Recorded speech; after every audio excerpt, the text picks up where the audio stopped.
with your play-by-play for the Edmonton Canucks. You've got it locked in the line change, a Vancouver Canucks podcast. The NHL trade deadline is less than 7 days away. And while we're all, been focused on the usual suspects when it comes to an Elias Pettersson trade, the Sheet's Jeff Marek goes and drops a bombshell on Friday that changes everything. We're talking about a new potential destination that almost nobody saw coming, and that's the Pittsburgh Penguins. Now, I know what you're probably thinking. How does a team with Pittsburgh's veteran core take on a struggling superstar with an $11.6 million cap hit? Now, the answer, it lies in the mind of Kyle Dubas.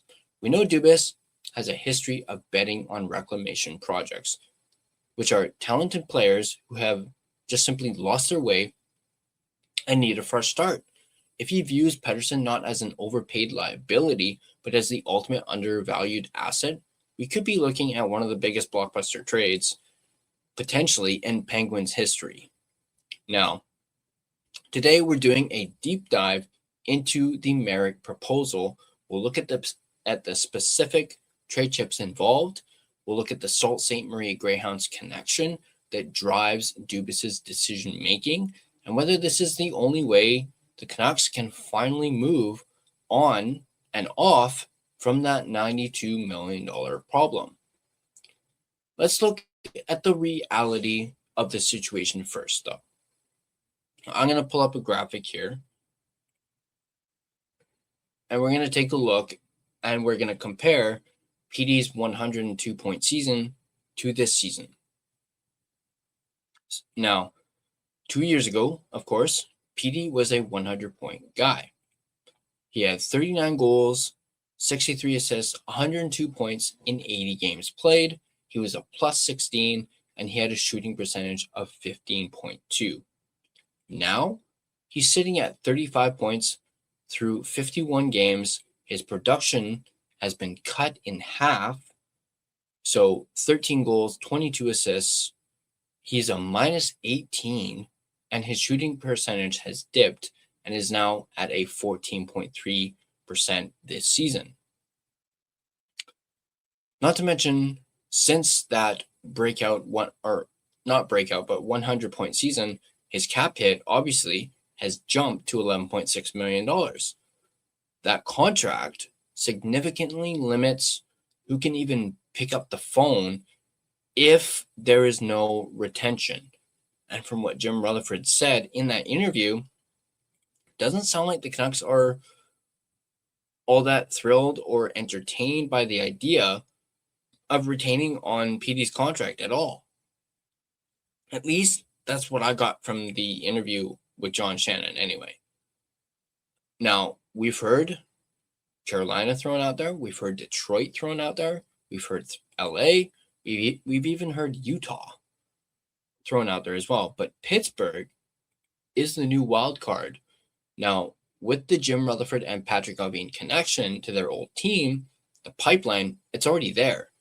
For the Canucks, this isn't just about moving a player. It's about escaping a contract that could very well handicap the franchise for the next 6 years if PD doesn't turn things around. And if he has another season like last year or this year over the next couple of years.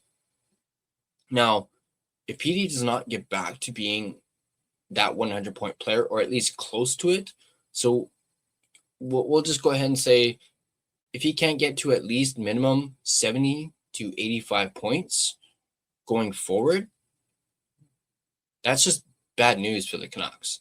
Now, Jeff Marek really doubled down on the idea that Kyle Dubas loves a reclamation project. We talked about it earlier. He pointed back to Dubas hiring Sheldon Keefe for the Sault Ste. Marie Greyhounds and his recent moves for guys like Anthony Mantha or Yegor Chenikov as reclamation projects. Now, Dubas doesn't see a failing player. He sees distressed assets. Now, on this channel, we've seen your comments. Many of you are frustrated that PD has lost his edge or that the Vancouver media pressure is just too much for him. In Pittsburgh, the spotlight is shared. It's not all on one person, although you could make the argument that all that spotlight is on Sidney Crosby. Now, you could also say it's on Crosby or rather it's shared between Crosby and Malkin, and then maybe even you can throw Letang in there too. But we'll get to Gino in just a sec. But if Dubas thinks he can fix PD's game, he's getting a 27-year-old superstar at what might be his lowest possible trade value. So what's the price? Well, Merrick floated a package of William Horkov, who's the son of former NHLer Sean Horkov and former Edmonton Oiler. Let's actually bring up Horkov's bio real quick, just so you guys can get a look at who he is. He is a center, 6'5", 203 pounds. He is a left-handed shot from Birmingham, Mississippi, USA. He's 19 years old, and he is the type of player he is a net front presence, a physical forward, and a two-way center. Now let's take a quick look at his stats. As you can see here, he has 35 points in 34 games in the NCAA this season with the University of Michigan. He did play in the World Juniors, only managing 2 points in 5 games, but obviously what leaps out to you is probably that 35 points in 34 games with the NCAA. It's looking pretty good, not to mention he's a big body too. Oh, and he was the 24th overall pick in the 2025 draft as well. Merrick also throws out Samuel Girard, who was actually just acquired by Pittsburgh in a trade with the Colorado Avalanche right after the Olympic freeze ended. He also throws in Tommy Novak, who's also a center, and 2 second-round picks. Technically, you'd be getting a first-round pick in Horkov. You'd be getting a veteran defenseman who has a lot of playoff experience. And we're talking about Samuel Girard here, who has over 60 playoff games to be exact in his career, which is a lot. Also, you get a highly skilled playmaking center in Tommy Novak,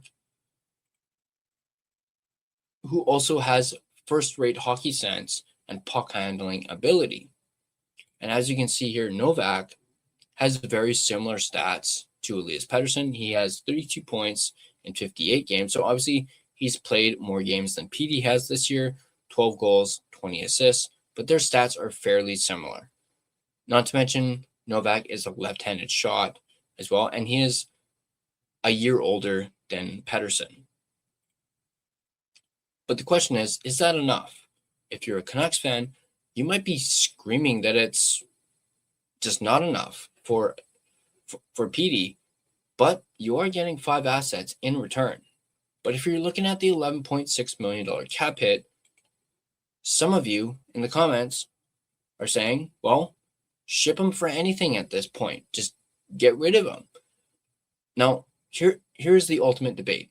Do you sell low to get the cap space, or do you hold and do you pray for a rebound? Now, this package, it does give Vancouver roster depth and draft capital to immediately retool around the rest of the core, as well as help establish a new core as well. We talked about it a little bit on the postgame show last night. Trading Elias Pettersson is the final piece to the Canucks actually embracing a full rebuild. Basically, what I'm saying is the Canucks trade Pettersson, that shows the fans that they are committed to this rebuild. Because as long as you keep Pettersson, yeah, you could still say, basically in my opinion, if they keep Pettersson, it's going to be a hybrid rebuild. You trade Pettersson, it will be a full rebuild. Now, this whole deal, of course, I mentioned him earlier, this whole deal, it's predicated on one major thing. Gino, Evgeny Malkin. Now, if Malkin isn't returning, and now, hold on, I know Malkin has made it known that he does want to come back and has no desire to play for another team, But just for the sake of arguments and for this video, if he does retire, Pittsburgh has a massive hole at center and the cap space to fill it. Now, Pettersson fits that win now window while also providing long-term future, especially if Crosby himself decides to retire, at least anytime soon. Although, honestly, I see Crosby playing into his mid-40s at this point, just because it's Sidney Crosby, man. The guy doesn't age, and the guy is a freaking machine.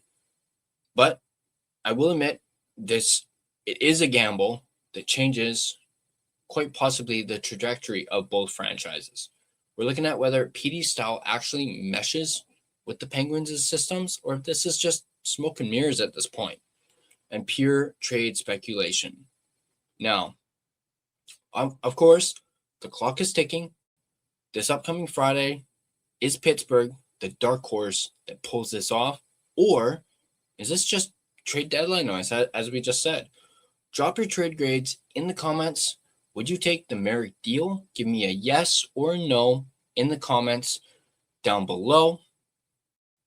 If you enjoyed this video, hit that like button and subscribe to the Line Change, and be sure to have your notifications turned on so you don't miss more in-depth analysis of your Vancouver Canucks. Now, let's go ahead and check out some betting odds, shall we? So, right now, we are going to look at the Calgary Flames and the Anaheim Ducks for later today at about 10 after 5. And we're going to look at the parlays here. So, the Calgary Flames are at an over 6.5, a plus 390. Flames are a under 6.5 at a plus 320, while the Anaheim Ducks are at an over 6.5 at plus 195, and the Anaheim Ducks are at an under of plus 185. So, I'm going to go with the over for the Anaheim Ducks at plus 195. That is my bet for that. And speaking of bets, I'd like to give a big shout out and thank you to my sponsor, DraftKings, who are sponsoring this video. You guys can check, and they are, of course, an official sports betting partner of the NHL. Nobody does selling better than Shopify. Shopify is the home of the #1 checkout on the planet. And the not-so-secret secret, with Shop Pay that boosts conversions up to 50%, meaning way less carts go abandoned and way more sales going through. So if you're into growing your business, your commerce platform better be ready to sell wherever your customers are scrolling or strolling. On the web, in your store, in their feed, and everywhere in between. Businesses that sell more, sell on Shopify. Upgrade your business and get the same checkout that Skims uses. Sign up for your $1 per month trial period for 3 months at shopify.com/Westwood1, all lowercase. Go to shopify.com/Westwood1 to upgrade your selling today. Shopify.com/Westwood1. DraftKings Sportsbook, an official sports betting partner of the NHL, is built for the fastest game on ice. With player props and live betting, every shift, every shot, every save gives you options to get in on the game with DraftKings Sportsbook. New customers bet just $5, and if your bet wins, you get $300 in bonus bets instantly. Download the DraftKings Sportsbook app and use code THPN, that's code THPN, to turn $5 into $300 in bonus bets if your bet wins. In partnership with DraftKings, the crown is yours. Gambling problem? Call 1-800-GAMBLER. In New York, call 877-8-HOPE-NY or text HOPE-NY. In Connecticut, call 888-789-7777 or visit ccpg.org. On behalf of Boot Hill Casino in Kansas, wager tax pass-through may apply in Illinois, 21 plus in most states. Void in Ontario, restrictions apply. Bet must win to receive bonus bets, which will expire in 7 days. Minimum odds required. For additional terms and responsible gaming resources, See dkng.co/audio. This is a limited time offer. Copyright 2026 NHL, all rights reserved. This video has been a presentation of both DraftKings Sportsbook as well as the Hockey Podcast Network. Be sure to check out the network for your favorite podcast covering your favorite team at thehockeypodcastnetwork.com, the home of hockey podcasts, where it's every team, everywhere. Now, if you enjoyed this breakdown, make sure to once again smash that like button and subscribe to the Line Change for more daily coverage as we continue to count down towards the trade deadline. Once again, drop your comments down below. Thanks for tuning in, and I'll catch you guys on the next Line Change.